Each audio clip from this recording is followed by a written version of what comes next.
બનાસકાંઠામાં પડતર માંગણીઓને લઈને આશા વર્કર બહેનોએ કર્યા છે ધરણા। મોટી સંખ્યામાં આશા વર્કર બહેનોએ રેલી યોજી કલેક્ટર કચેરી પહોંચી 50% ટોપ વધારો અને અન્ય માંગણીઓને લઈને પ્રદર્શન કર્યું છે। 500થી પણ વધુ આશા વર્કર બહેનોએ સૂત્રોચ્ચાર કર્યા છે અને આશા વર્કર એક માસથી હડતાલ પર હોવા છતાં તેમની માંગણીઓ હજુ સુધી પણ નથી સંતોષાઈ। રજૂઆતો જો નહીં સ્વીકારવામાં આવે તો અચોક્કસ મુદ્દતની ભૂખ હડતાલ પર ઉતરવાની ચીમકી પણ આપી છે।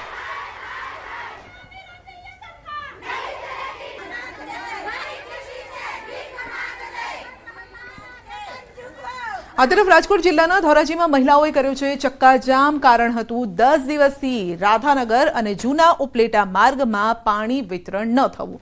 મહિલાઓના મતે વારંવાર પ્રશાસનને ફરિયાદ કરાઈ તેમ છતાં પણ તેમની ફરિયાદ ધ્યાને નથી લેવાતી। અંતે મહિલાઓએ પિત્તો ગુમાવ્યો અને અધિકારીઓને જગાડવા રસ્તા પર ચક્કાજામ કર્યો। મહિલાઓના મતે હજુ તો ઉનાળાની શરૂઆત પણ નથી થઈ અને ત્યાં તો નગરપાલિકા પીવાનું પાણી આપવામાં નિષ્ફળ પુરવાર થઈ છે।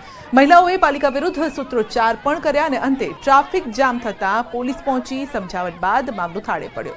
મહિલાઓ ત્યારબાદ ફરી નગરપાલિકાએ રજૂઆત કરવા પહોંચી અને તેમને આશ્વાસન આપી પરત મોકલાઈ છે। મહત્વનું છે કે 1 વર્ષ પહેલા રાધાનગર વિસ્તારમાં ધોરાજી નગરપાલિકા અંતર્ગત આવ્યો હતો, પરંતુ પાલિકાની ઉદાસીનતાના કારણે સ્થાનિકોને પાયાની સુવિધાઓ જ નથી મળી રહી। મહિલાઓ અનુસાર માત્ર પાણી જ નહીં, સ્વચ્છતા, સ્ટ્રીટ લાઇટની સુવિધાનો પણ અભાવ છે। બિસ્માર રોડ રસ્તાઓથી જનતા ત્રાહિમામ છે। રાધાનગર ઉપલેટા રોડ રાધાનગર અમે રહી છીએ। અમારે પાણીની તકલીફ એટલી છે, અત્યારે અમારે પાણી જાજરું જવા જેટલું પાણી નથી અમારા ઘરમાં। આજ 10 દિવસથી પાણી નથી આવ્યું। પાણી નથી આવ્યું, દાદી થયા માણા મરી જાય, ભૂખા મરી જાય, તૈસા મરી જાય।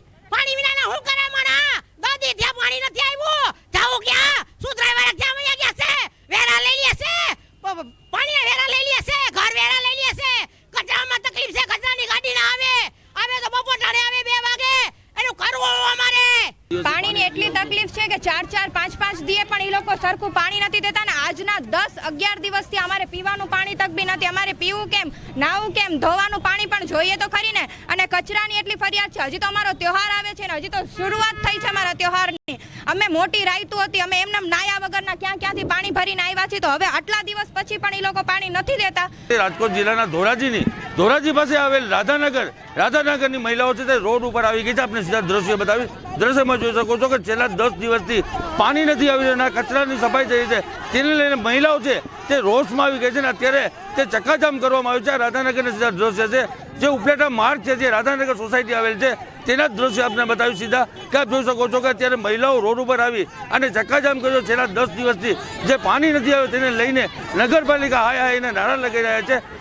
મહિલાઓની એવી માંગ છે કે તાત્કાલિક ધોરણે પાણી આપવામાં આવે તેવી માંગ કરી રહ્યા છે। મુના બકાલી, ગુજરાતી, ધોરાજી।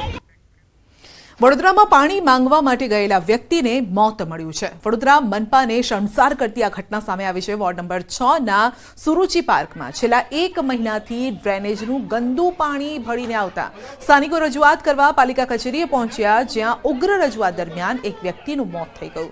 સુરુચિ પાર્કના સ્થાનિકો છેલ્લા 1 મહિનાથી પાણી માટે વલખા મારી રહ્યા છે।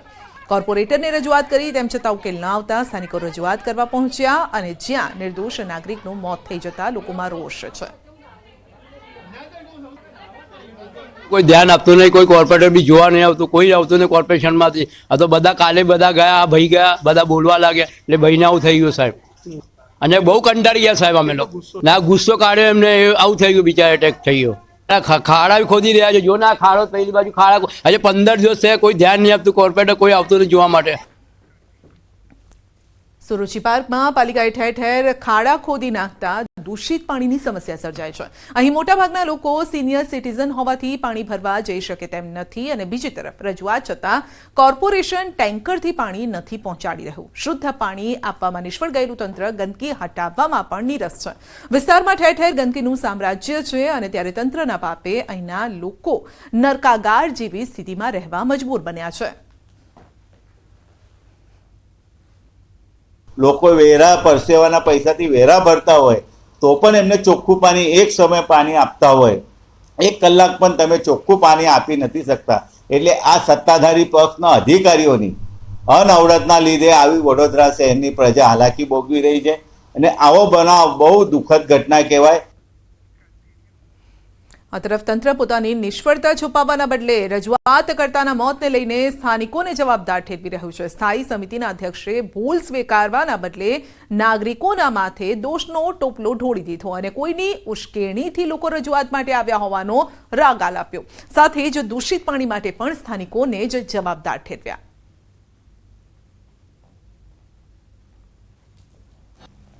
બનાવની તપાસ ચાલી રહી છે. કોઈ અધિકારીનો વાંક ગુનો હશે તેમની પર પણ સ્ટેપ લેવામાં આવશે. ઉચ્ચ લેવલના અધિકારીઓને આ બાબતમાં ઇન્વોલ્વ કરવામાં આવ્યા છે. ટીડીઓ હોય, કમિશનર હોય, ડીવાયએમસી હોય, ડિસ્ટ્રીબ્યુશનના હેડ હોય, એરિયાના જે ડેપ્યુટી એન્જિનિયર છે, એક્ઝિક્યુટિવ એન્જિનિયર છે, તમામને કડક સૂચના આપવામાં